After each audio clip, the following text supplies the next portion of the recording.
everyone, and welcome to the program. We call this show Pittsburgh Now. I'm Chris Moore, the Moore of Pittsburgh, and I'm the host. If you'd like to join the discussion as it follows during the course of the program, you can simply dial 412-333, pardon me, 333-PCNC. Today we're going to talk to Dr. Gina Marchando. She is a family therapist and PTSD expert and executive director of the Dream Life Recovery. It's an addiction therapy program in Donegal, and we're going to talk to her about PTSD among our veterans. You may know that here in western Pennsylvania, in fact, throughout all of Pennsylvania, we enlist in the armed services at almost record rates. And so we have high numbers of veterans who are returning from combat in Afghanistan and other nations that have been invaded, I will say, because that's my particular viewpoint on it, and they've come back with all sorts of problems. What are the problems that they're dealing with? What are their family relations? How are they getting along with the wife and their kids? Are they self-medicating and using alcohol and drugs in order to get by? Recently, the front-running candidate for mayor of Kansas City announced that he was suffering, and he's an Afghan war vet, was suffering from PTSD and withdrew from the race. It has caused a lot of discussion around the nation about how we are helping our veterans, and we'll talk to Dr. Marchando about that and what are the best courses of action. If you are a veteran, we're going to give the hotline number that the Veterans Administration has. We just had a person on from there talking about that. It is 1-800-273-8255, and we will put it on the screen. We have it on the screen right now, and it's a place where you can get help. We just had someone from the Veterans Administration talking about their renewed efforts to help vets who are suffering from PTSD, and we'll continue that effort today to get the information out. After we talk to Dr. Marchando, we've got some other information to get out to you. Was your phone ringing yesterday sometime around 2 or 2:30? I didn't get that alert from the president. They say it doesn't come from the president, but it's a new national system of alerts. Now, I grew up with those alerts that they used to broadcast on the radio with that tone, and they would alert you to weather or other kinds of ill-tempered things that might be coming your way, like tornadoes. With the incoming of all these social media devices now, they found another way to alert everybody individually. We'll talk about that and how well it worked. They say it was 75% successful, and they're refining it so that they can warn the population of any incoming disaster, be it a tidal wave or terrorist attack. Still later in the program, we're going to talk about one slippery Frenchman and how he masterminded an escape by helicopter. Not the first time he's escaped from the prison, and the efforts of the French authorities to bring him back to justice. They did so just yesterday. All right, first up, all veterans, pay attention. We're going to be talking about PTSD, and all you family members, too. You may know someone who is suffering from it. We're going to get you some help today. Our number here, if you'd like to join the discussion, is 412-333-PCNC. I'm Chris Moore. Our program will continue in just a moment.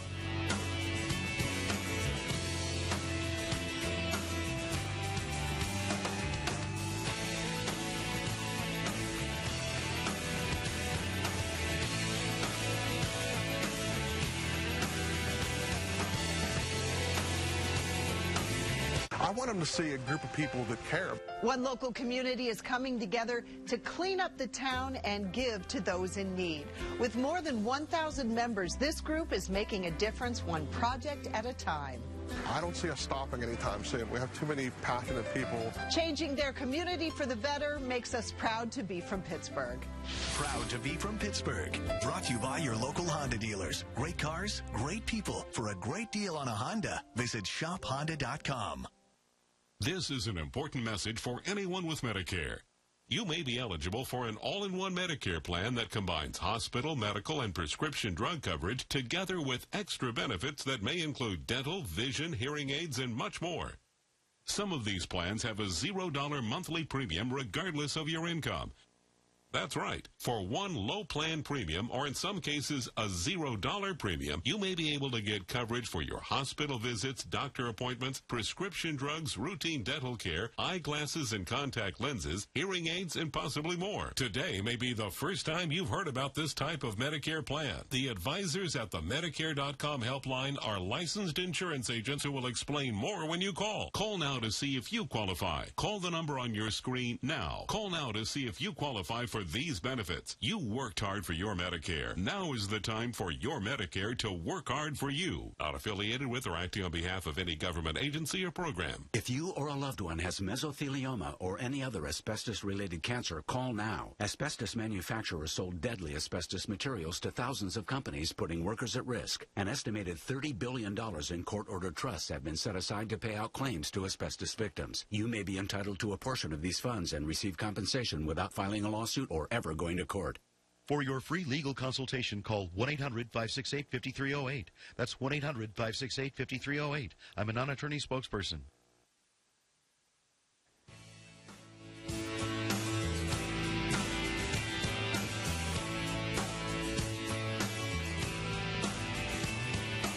And welcome back. Recently, the front-running candidate for mayor of Kansas City, who is also an Afghan war vet, announced that he was withdrawing from the race because he is affected by PTSD. It's caused a lot of discussion around the nation about how we can help our veterans and why this disease, I will call it, is affecting so many people, people of prominent stature and regular everyday Americans, too. For more background on the story, let's turn to this report by NBC's Stephanie Gosk. I was pretty convinced that I was G.I. Joe in the flesh, right? Democrat Jason Kander's mayoral campaign in Kansas City just broke a fundraising record. The political winds were strongly at his back. But this morning, the 37-year-old has dropped out of the race. It's time, he says, to get healthy. Writing in a post on Facebook, after 11 years of trying to outrun depression and PTSD symptoms, I have finally concluded that it's faster than me, that I have to stop running, turn around, and confront it. A decision that has earned him respect among supporters. Honesty is something elusive in our politics. To be open about it, that reflects a lot about who he is. In 2006, Kander deployed to Afghanistan, serving as an Army intelligence officer, recently telling Morning Joe there were times he feared for his life during the 4-month tour. Once you've had experiences like that, it's pretty difficult to look at elected politics in America and say, man, this is really tough stuff. That military experience helped define his campaign for a Senate seat in 2016. This is what Afghanistan looks like when you're an extra gun in an unarmored SUV. An ad showing him assemble a military-style rifle blindfolded went viral. And in the state legislature, I supported Second Amendment rights. He narrowly lost that race, but it catapulted him onto the national stage. Kander now says the demons from his time in Afghanistan were always lurking. Writing in his Facebook post, I was afraid of the stigma. I was thinking about what it could mean for my political future if someone found out. That was stupid, and things have gotten even worse since. Kander says PTSD caused him to have suicidal thoughts. According to the VA, more than 20 veterans take their own lives each day, and they have a 22% higher risk of suicide than the rest of the population. In his statement, Kander says he hopes to bring awareness to the issue and vows to come back, writing, "This isn't goodbye. I fully intend to be working shoulder to shoulder with all of you again."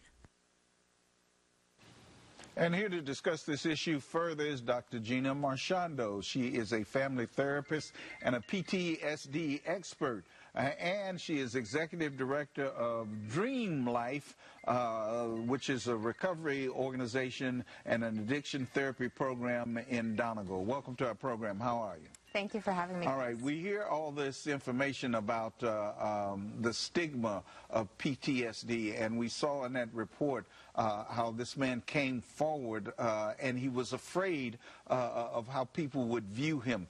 How big is the stigma that's attached to PTSD? Well, that's a great question, Chris. I think that the stigma is really overwhelming. Stigma just comes from people's lack of knowledge. And for those suffering, most of the time they suffer in silence because they don't necessarily know how to articulate what it is that they're experiencing. So for Mr. Kander to step forward and withdraw from the race, I think was an extreme act of courage and really evidences his bravery. What kind of help do you think he needs? I would highly recommend and suspect that the VA is going to not only do a full psychological screening and identify the best psychotropic medication that might help, but also intensive individual psychotherapy that might include interventions from cognitive behavioral therapy, dialectical behavioral therapy, perhaps some exposure therapy to help him work through his PTSD symptoms. In layman's language, can you explain that to me? Exposure therapy, dialectical therapy? Absolutely. So when we talk about PTSD, PTSD has essentially a branch of 4 symptoms. There's going to be the re-experiencing of the event, which might be in the form of flashbacks, could be nightmares, could be body memories. There's going to be your avoidance symptoms, where individuals will essentially avoid any type of trigger that would remind them of the event or the trauma. Your arousal symptoms, which could be, easily to agitate, high anxiety, constant fear. And between those 3, the re-experiencing, the arousal, and the avoidance symptoms, they tend to stay in that state of hyper-arousal, which is what happens when you or I get startled, right? If we hear a loud noise that's unexpected, you might jump, right, and feel startled. But as soon as we're able to identify where that noise came from, we can begin to relax. It's interesting that you say that. I don't like fireworks shows anymore. As a kid, I loved them, but I don't like them because they sound just like a firefight. As a Vietnam veteran, yes. And although it doesn't startle me, when I hear them in the distance, it just sounds like, and it takes me back to Vietnam. It sounds just like a firefight, and most people don't know that. Right. And I avoid them. I'm not a person who likes to go and say, "Woo, look at that." It sounds just like a firefight to me. Absolutely, and that's where the cognitive behavioral therapy that But am I avoiding something? Or what well, yes, it could be avoiding it, but it sounds like you I don't mean to put myself on the couch here, but help me with it sure, if you can. Sure. So the 4th branch of the PTSD symptoms is your cognitive or mood symptoms, and that can be the distorted thoughts or the depressed feelings. So when I say, cognitive behavioral therapy, a psychotherapist working with a client with PTSD would do some thought reorientation, thought redisbursement. So for example, even though the fireworks might essentially trigger you. Your body has a reaction. Your mind is already able to kind of reprogram that body's reaction and say, well, this is fireworks. I don't like it, but I'm here. It's 2008. And I deal with it, yeah. Exactly. And so for some individuals, they need that intensive psychotherapeutic help from a clinician on the outside to begin to rework that circuitry of thought so that they too can do exactly what you're able to do when you hear fireworks. I'm going to get off the couch after this, but I have one more question to ask you that's kind of personal. One day in Vietnam, I was standing guard with an M16. I was a truck driver, and we were working on the road. We were repairing a culvert, and I was standing there because my truck was just idling, and the guys with the backhoe and others were working on the culvert, and I had my 16. And then another truck pulled up and said, somebody's in your truck, the kid's in your truck. And the kid stole my shirt, which had a pack of cigarettes in it, and a water cooler, a little Coleman water cooler, and he was running off down a little trail. And I leveled my rifle at his back, and at the last minute, I went brrr, and shot a burst in the air. And I almost, when I think about that, you just made me recall this, when I think about what I almost did to that kid, and he had to be 8 or 9 years old, I almost shot him in the back over a GI shirt and a water cooler. And when I think about it, But see, what you're talking about in that level of emotion that you're experiencing right now is very typical. It's very typical for those in combat, and so much so that you don't consciously recognize it. Almost kill that kid. I'm sorry. This is very unprofessional. I'm sorry. It's okay. It's okay. It's okay. But this is exactly what I think Mr. Kander, also referenced. He thought he could run from it, and it was faster than him. And sometimes when these memories come up, the individual wasn't expecting it. I apologize. I'm sorry. We talk about the stigma of this, but what are some of the coping strategies that veterans use to get along and get back to their lives? Because most of us come home and we resume our lives and we become fairly successful at whatever it is that we're doing. And I find that's what's happening with most of the vets. They cope with it and they just go on with their lives. They may never talk about it, but they cope with it. How does that happen? So when veterans come home and they kind of transition back into the civilian community, they're not necessarily armed or equipped with what we would call life skills to deal with not just the transition, but any type of combat trauma that they witnessed. So individuals will cope and deal with it differently. And when we look at coping skills, we can say they're good or they're bad, and all that is really judgment. But individuals will find that outlet that works for them to really take away those feelings. Individuals... Bike riding does it for me. Yes. I can release a lot of energy and emotion riding my bike. Right, and that would be something we would say is a healthy coping skill, right? Getting out in nature, breathing. Other individuals, they turn to things like substance use to really self-medicate. So when we talk about self-medication... That's a real problem, isn't it? It is. It's a huge problem. And, as you mentioned, the state of Pennsylvania is the 4th largest in the country as home to veterans. And Allegheny County alone has 10% of the state's population. So veterans are everywhere. And, self-medication can take many forms, not just drugs and alcohol, but that is, one of the most prevalent routes. Okay, we're going to take a break here in a second. I apologize to you for getting a little emotional about that, but it just made me recall something that I almost did in killing a kid in Vietnam, and I'm glad something stopped me from doing that. Our number here is 412-333-PCNC. I reach out to all my federal veterans, no matter what era. We're talking about PTSD and how you can deal with it. Stay tuned, please.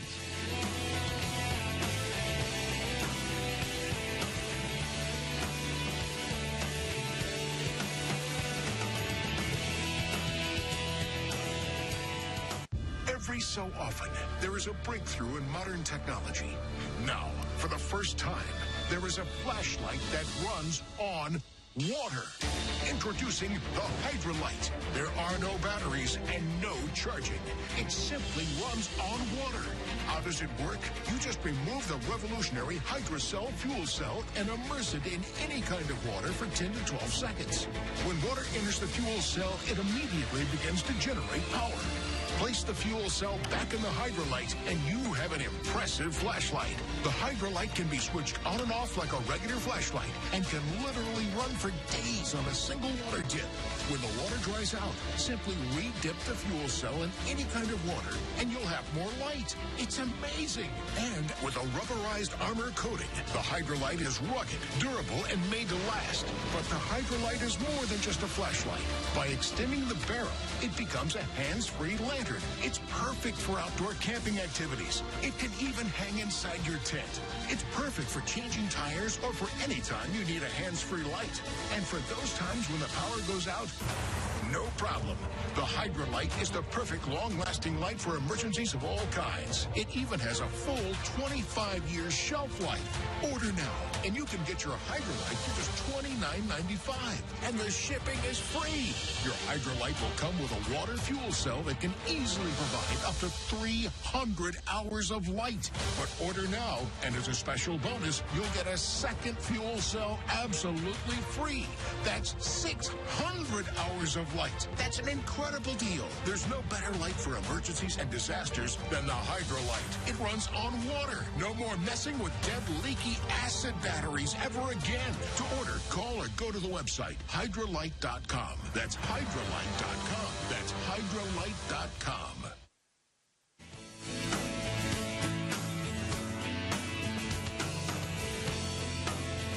Dr. Gina Marchando is our guest. She's a family therapist and a PTSD expert. What about suicide? We've interviewed a number of people who tell us that some of these veterans from Afghanistan and Iraq are killing themselves at the rate of 20 or 22 a day. In fact, I have read that we have lost more people to suicide than we have in Afghanistan to actual combat. That's got to be a terrible statistic. It is a terrible statistic, yet it's startlingly true, Chris. You know, the 20 to 22 veterans suiciding a day is absolutely accurate, and it's incredibly unfortunate. What we know from the VA statistics and the National Institute of Health is that the suicide rate is highest amongst 18 to 29-year-olds.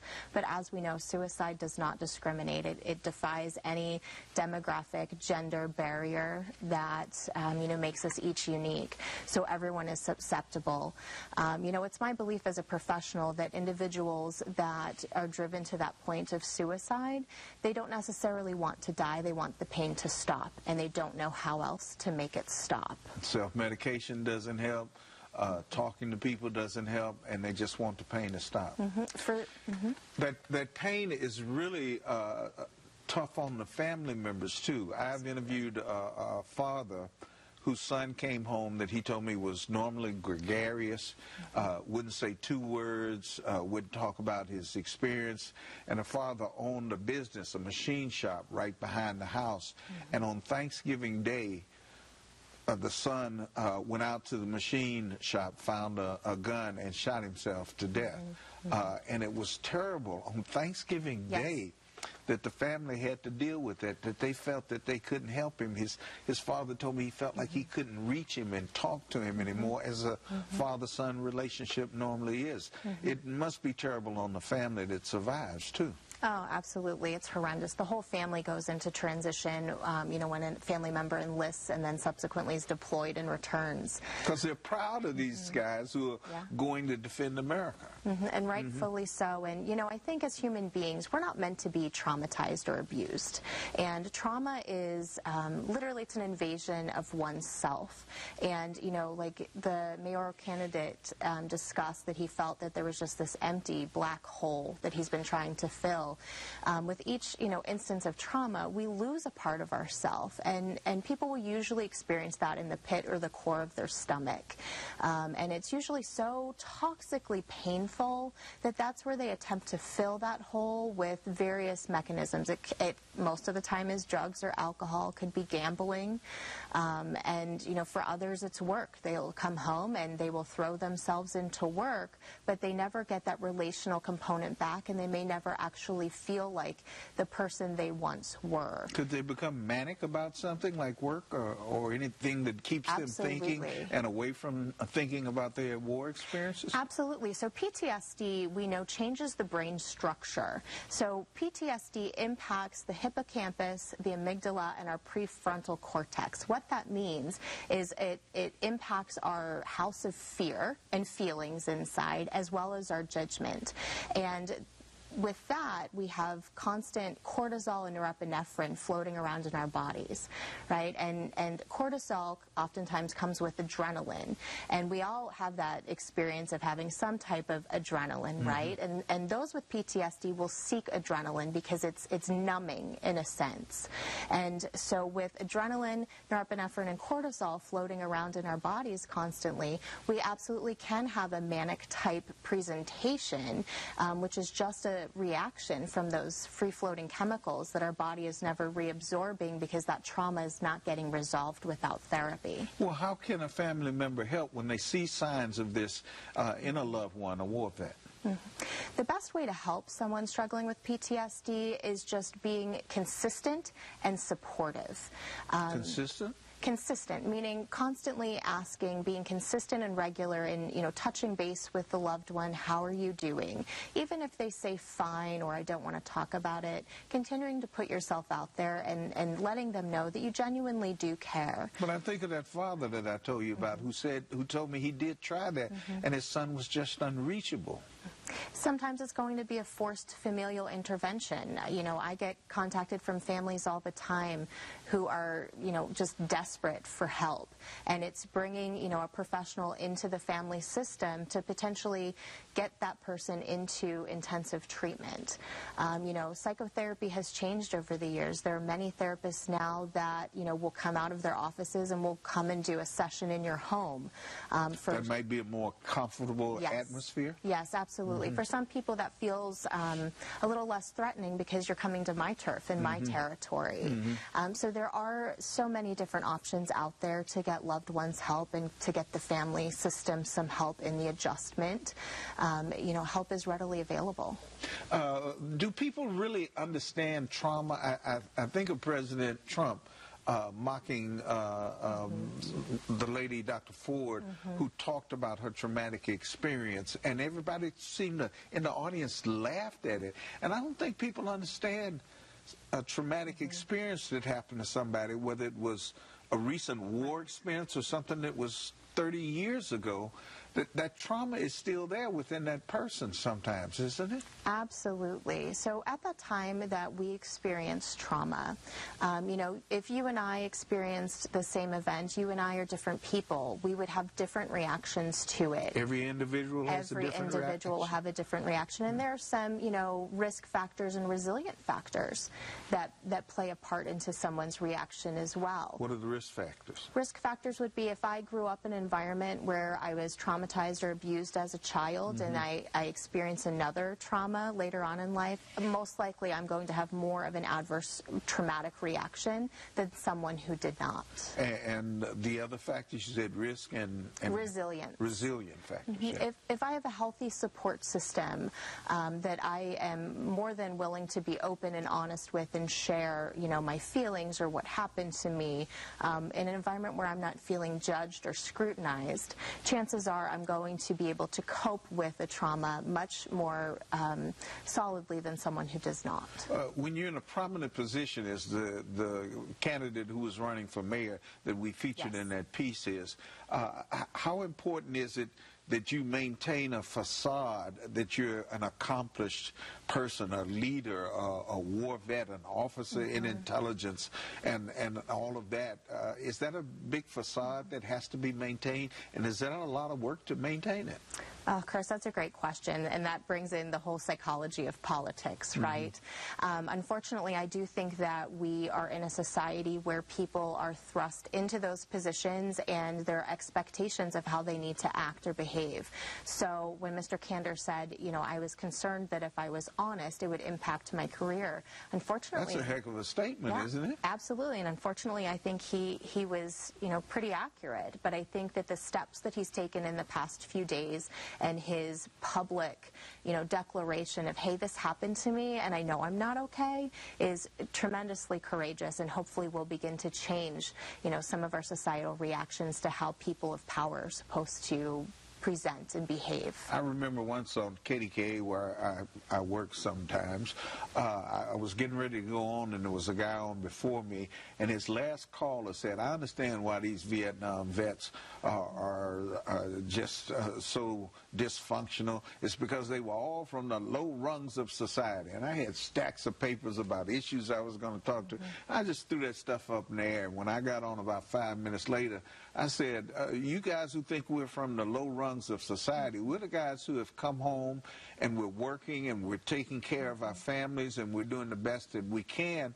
And I just went on a rant about it, and then all these other veterans came out of the woodwork and said, well, I'm proud to be a low runger if that's what I am, and I'll continue to do that. We were the 1% that bothered to go and serve the country, and these other people who've never served don't even know what we're going through. And it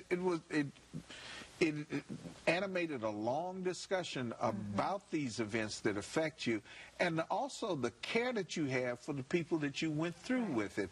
That's something else that I don't think that people understand. I'm still best friends with guys that I served with in Vietnam.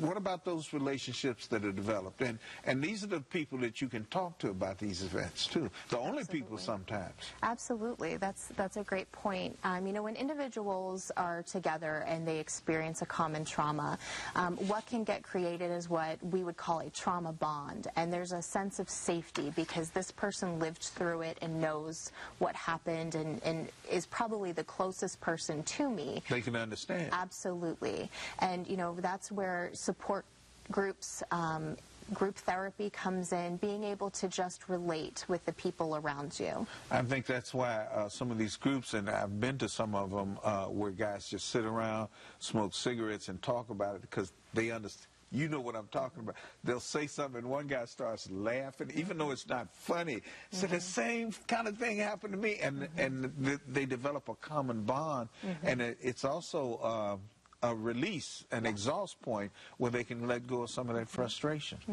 Absolutely. All right. We're going to take a break right now. We invite you to join the conversation with Dr. Gina Marchando. She's a family therapist and a PTSD expert. Our number here is 412-333-PCNC, and we invite you to the conversation. We're going to continue our program with her in just a moment, and I hope you'll stay tuned.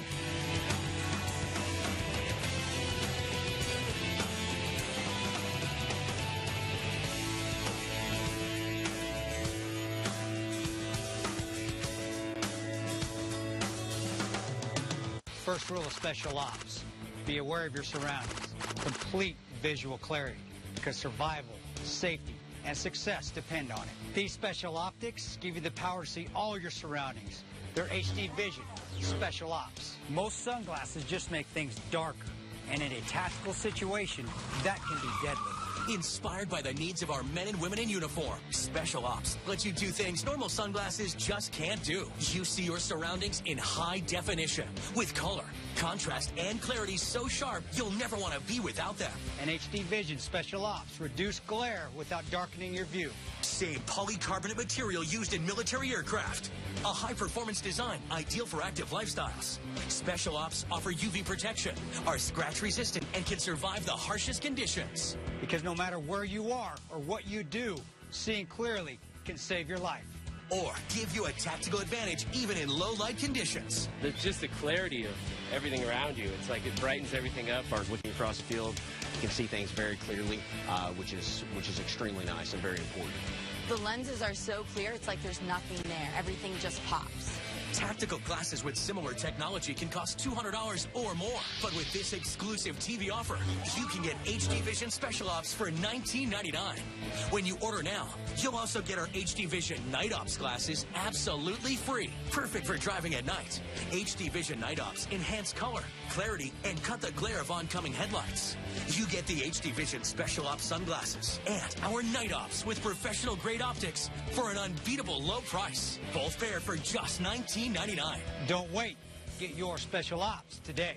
To order, call 1-800-494-0306. That's 1-800-494-0306. Or you can go online at hdspecialops.com. Don't delay. Call or click today.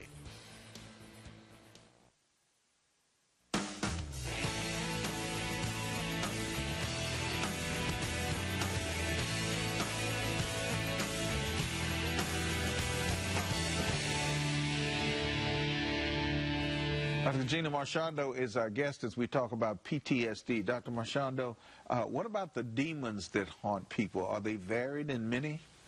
Absolutely. And, you know, when people talk about their demons, they can be talking about a wide array of different things. You know, I mentioned flashbacks earlier.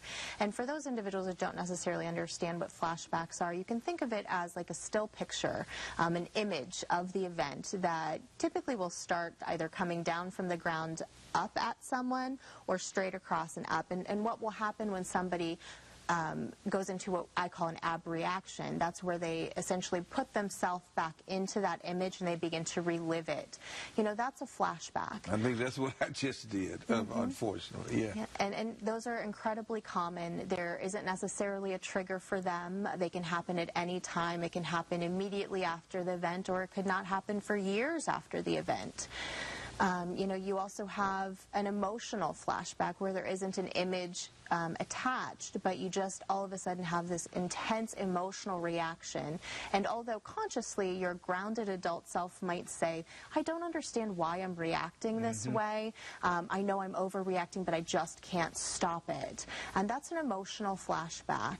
With each instance of trauma, you can think of, you know, that part of ourself getting encapsulated. And, you know, emotional memories stay exactly the way they were at the time of experience.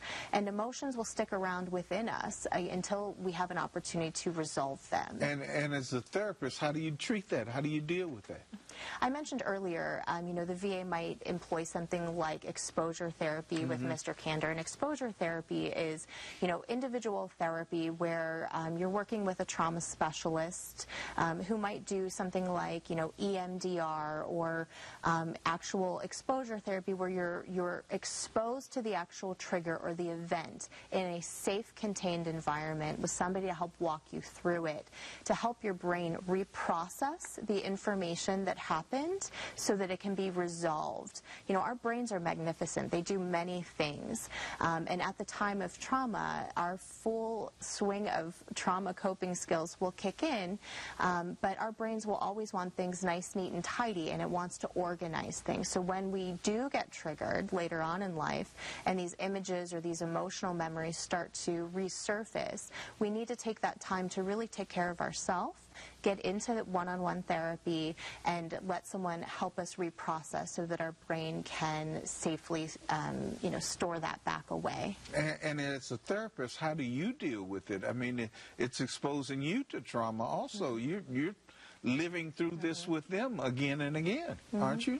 Absolutely, and we're no different than the clients that we treat every day. We have to engage in self-care, self-care, self-care, and you know, really, it's having, you know, good boundaries in knowing, you know, when to say when and when we need to take a break, and making sure that, you know, we have trusted colleagues to process with or mentors as well. You mentioned people who might get into work. I wonder if food is a coping mechanism too, and we might start to just eat too much, because it's a way of comforting ourselves or easing tension. Absolutely. Food is one of our very first coping skills. You know, when we look at that sort of black hole that many people describe having in the pit of their stomach, if they're not filling it with drugs and alcohol, you know, food is another candidate. You know, binge eating disorder, binge purge, bulimia, anorexia, the food restriction. It really, our behavior will exist on a continuum based upon sort of those cognitive distortions that we have going on in our head. You know, every human being, whether they have served in combat or not, have what I kind of call critical voices. Those could be the you are or the I am negative statements that might pop up throughout our day. So, for example, somebody who says, you know, here's in their head, you know, you're a burden. Well, if I'm constantly hearing that, that's definitely going to play into an unhealthy coping skill. I might go into, you know, start to drink. I might binge drink. And that's going to preclude me from really reaching out to my family, loved ones, or support system to say, like, hey, I'm having these thoughts, and that's where suicidality can increase. I think one of the other things that precludes a veteran from looking for help is that they've been these manly men with all sorts of weapons of mass destruction, and they've used them to great effect. And so they're leaders, you know, they might be squad leaders who are ordering people to go over here and go over there. And in the military, if you come in and say, hey, I'm having a little problem here, I don't know if I can cope with this, that's seen as a sign of weakness. Do you think that the military is changing so that it can cope with this and help people who are dealing with these issues? Absolutely. I think with so much attention being given in, you know, recent years to PTSD, the military is, you know, working very hard at changing some of their protocols. And of course, you know, basic training is about breaking down a person to build them back up, to have those skills skills to go out into combat. And I think that they're gravely now aware of the importance of helping people transition back into civilian life and transition out of combat in a way that is going to be much more effective than has been. We keep talking about veterans with PTSD, but I understand that people like first responders who show up at the scene of an accident and see what has happened to a human body in just a car wreck or something like that, and they do this repeatedly. They're at a fire or something like this, and having to deal with a poor child who has lost their life because of a fire, smoke inhalation, who knows what, may suffer from PTSD also. Are there other examples of people who are not combat veterans who suffer from PTSD, and do they have the same kinds of coping mechanisms, strategies to deal with it? That's a great question, Chris, and the answer is absolutely yes. You know, the National Institute for Health estimates that 8% of the entire American population, which is roughly 25 million individuals, will be suffering from a diagnosis of PTSD at any given time. 8%? 8%. That's huge. It's gigantic. And, you know, not all of those are going to be in combat trauma. They're not all going to be first responders. And the important thing for us to recognize in, you know, our digital age is that all it takes is for a person to witness another person being, you know, traumatized, abused, hurt, killed, dead. You know, TV. We have very graphic television these days, movies, you know, everything goes viral. We have it, you know, on our smartphones. We have access to information and things that, you know, 30 years ago we did not. You know, another way that individuals can develop PTSD would be, you know, any type of abuse, sexual abuse at any point in time in one's life, verbal abuse, emotional abuse, physical abuse. You know, we talk about young people and the video games that they play and how violent they are. We just did a story on it the other day, and I've read articles that say by the time a child enters the first grade, they've already seen at least 7,000 murders on TV, and you just pointed out how graphic this is.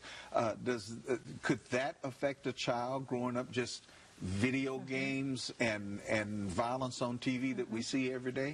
Absolutely. And, you know, I think our educators are becoming much more verbal as studies become released, talking about limiting screen time for small children. And I absolutely echo their concern because oftentimes, you know, we have these iPads and we have all these amazing toys that are electronic that really just suck these young children in. And they're not gaining the social recognition or awareness or skills that they otherwise would. And, you know, how many times do you see a child just completely spaced out or dissociated into a video game or the iPad or the iPhones, you know, playing on something or watching YouTube and completely unaware of what's going on around them? You mentioned incidents that people witness. We've also done stories on bullying and cyberbullying, and it might not be something that they actually witness, but something that they're affected by. If kids are on these things all the time, making fun of somebody, and everybody knows about it, that could be an impact. And it's not a specific event that somebody witnessed, but they're getting bullied all the time, and all the kids are talking about me. That seems like that could really affect a young person's life. Absolutely. And it not only affects young people, it affects, you know, people of any age, because at that point in time where someone's being bullied, you know, the person doing the bullying essentially is objectifying us, right, removing our humanity. And, you know, there's kind of three core critical values that come with that. It's I learn my feelings are not important, my needs are not important, and I have no value. And we've done stories with kids who have committed suicide who as young as 8 years old because they were being cyberbullied. Absolutely. Absolutely. And there's statistics now that show children in kindergarten, so 5- and 6-year-olds that are being bullied about their body size or weight are now engaging in eating disordered behavior. This is terrible. So with 8% of us being affected by this, what do we turn? What do we do as a nation? How should we approach PTSD in all its forms, whether it's a combat veteran or an 8-year-old kid who's being cyberbullied? What do we need to do in America? You know, I referenced earlier in the show that, you know, judgment and not understanding really comes from just that lack of knowledge. And, you know, educating ourselves, whether we know someone or not with PTSD, and being kind to one another. And, you know, I think in our day and age, the most important thing we can do to another human being is just being kind and being understanding, and not being quick to judge. You know, reaching out, you gave the helpline earlier. If, you know, you or someone you know is really struggling with depression and suicidality, the, you know, 1-800-273-TALK, it's invaluable. For those individuals that might not feel comfortable talking to another human being in front of them, the phone is a great alternative to get started and to get connected and plugged into local community resources that can help. You mean face-to-face contact is not always the best? Anonymously talking to someone on the phone might help? Sometimes people feel safer that way, you know, if they're not really ready to fully identify as being, you know, someone who has survived trauma. You know, that anonymity that can come from a phone call is a great place to start. Dr. Marchando, I can't thank you enough for being here. We really appreciate it. We'll put that 1-800 number on the screen again. Thank you for your expertise and your shining a light on this very important subject. That's what we're supposed to do around here. It's my pleasure. Thank you for having me. Okay. We'll put that 1-800 number up again on the screen so you can get some help if you need it. And we thank you for paying attention to this part of our program. We're going to switch gears and talk about some other issues in just a moment. I hope you'll stay tuned.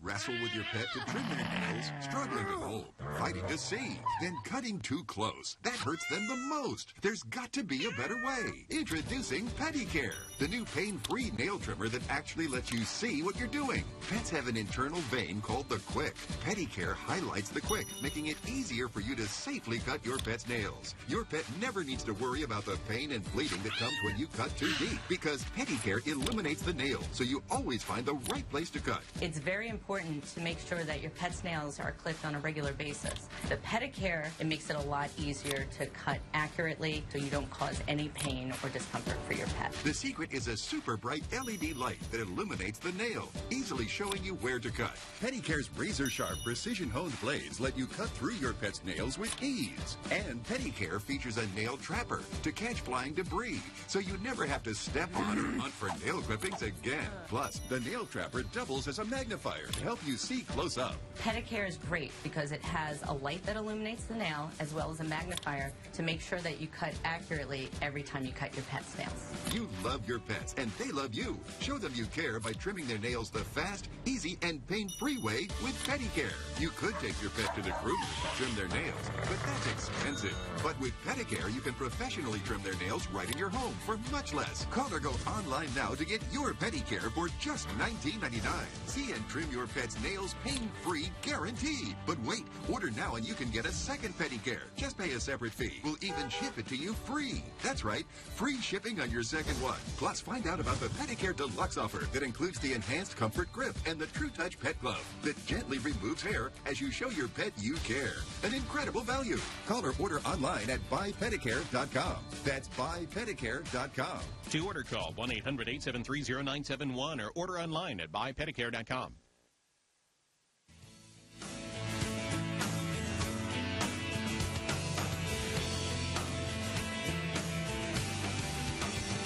Yesterday, here all across America, they tested the new presidential alert system where everybody's phone was supposed to ring with a alert, kind of like an Amber Alert. Not everybody got the message.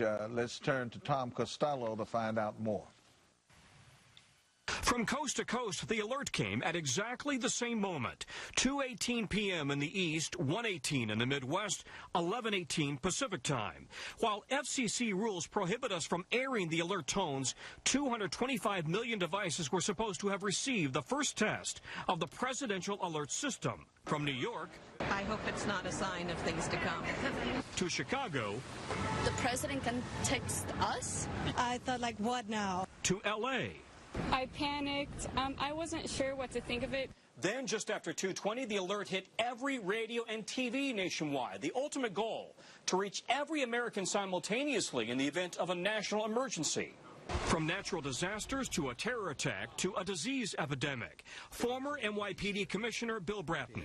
Information in public safety situations, whether it be a fire, earthquake, terrorist attack, is essential. It's the lifeline, if you will. But not everyone did receive a text. FEMA says it was hoping for a 75% success rate. It will now review the test to determine who didn't get a message and why, as it brings a 2018 upgrade to the National Alert System. Tom Costello, NBC News, Washington. You know, it's interesting because I didn't get the alert, low man again, so I was in that 25% range that they did not reach.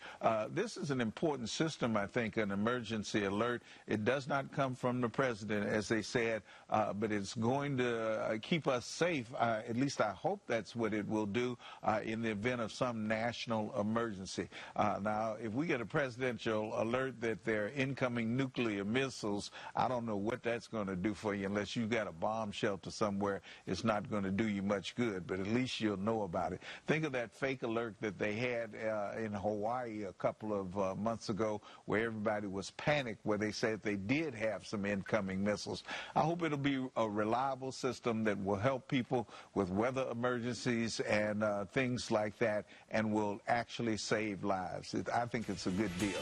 All right, we're going to take a break, and when we come back, we're going to talk about a slippery French criminal that they have apprehended again. This guy gets away with all kind of stuff. Wait till you see.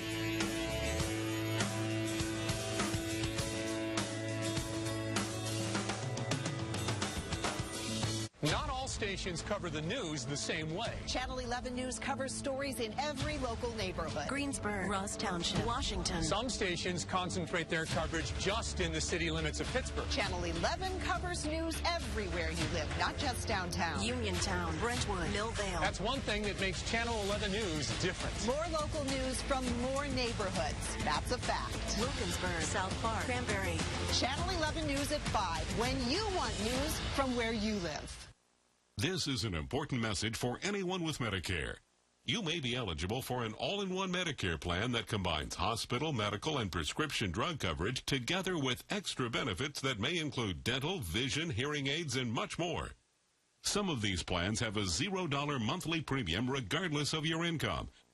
That's right. For one low plan premium, or in some cases a $0 premium, you may be able to get coverage for your hospital visits, doctor appointments, prescription drugs, routine dental care, eyeglasses and contact lenses, hearing aids, and possibly more. Today may be the first time you've heard about this type of Medicare plan. The advisors at the Medicare.com helpline are licensed insurance agents who will explain more when you call. Call now to see if you qualify. Call the number on your screen now. Call now to see if you qualify for these benefits. You worked hard for your Medicare. Now is the time for your Medicare to work hard for you. Not affiliated with or acting on behalf of any government agency or program. Smoke alarms are widely available and affordable, yet Pennsylvania sees dozens of fire-related deaths each year.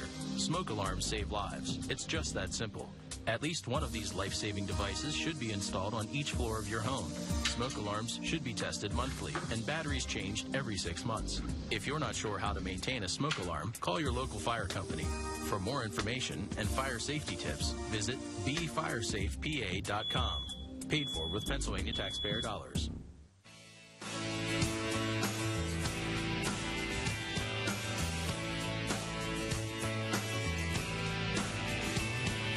Welcome back. They call him the jailbreak king. This guy is as slippery as an eel, and he's gotten out of major prisons in France a number of times. His most recent escapade involved a helicopter that was hijacked and landed in the prison to get him. But he is not as slippery as he thinks, and the gendarmes were after him.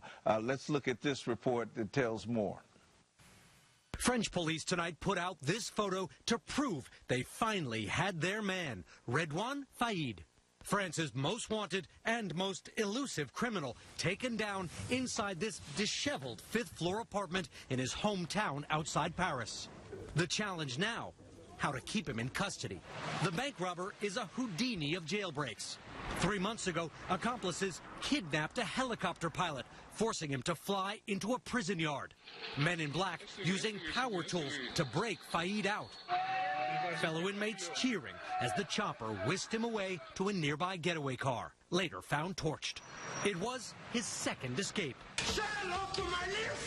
Faïd has said he's a fan of American gangster movies. We're here for the bank's money, not your money. That he's watched the robbery scenes in Heat 100 times for ideas. French police say in his hideout they found multiple cell phones, wigs, and burqas to disguise his identity. Tonight, he's locked up again under what police say is extremely tight surveillance. Richard Engel, NBC News. Well, thank you, Richard, for that report. I think where he went wrong was using Hollywood as an example for all of his crimes, bank robbery or not. That's a sure way to get caught because all that stuff is fake. Say hello to my little friend and you start spraying bullets like that, and very few people get hurt in the movies. You do it for real and you're going to be in some real trouble. Well, they've got him back in custody, and I bet there's extra security to make sure he stays locked up. All right, we're going to take a break, but don't go anywhere. We're going to come back with one more thought in just a second.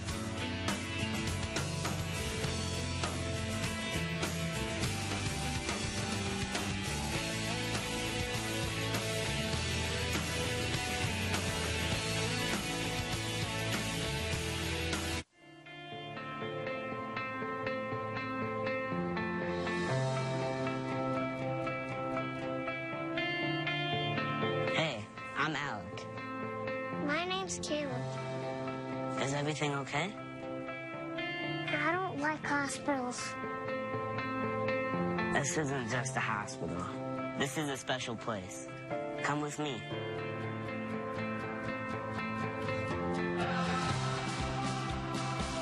This is the place where I can play games with my grandparents.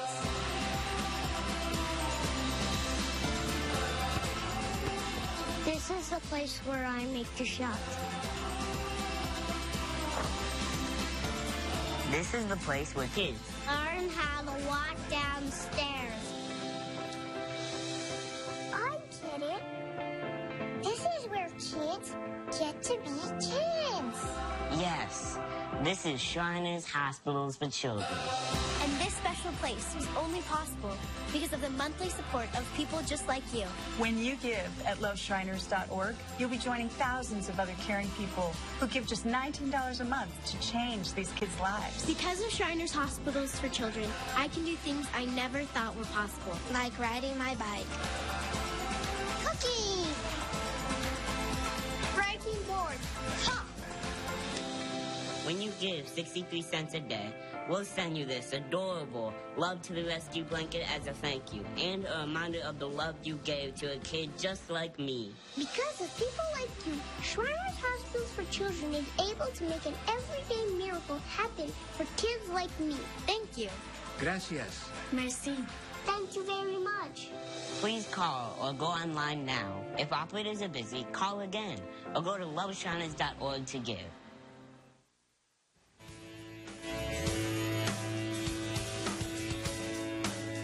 You know, people who say those guys in Washington never get anything done are wrong. The Senate passed 98-1 a sweeping package dealing with the opioid addiction. It's too bad it takes something that dramatic to get the Congress to work together, but at least they got that much done. Let's hope that they can do that again on any other subject they have to address. Time for me to get my hat. Hope you have a safe day. Bye.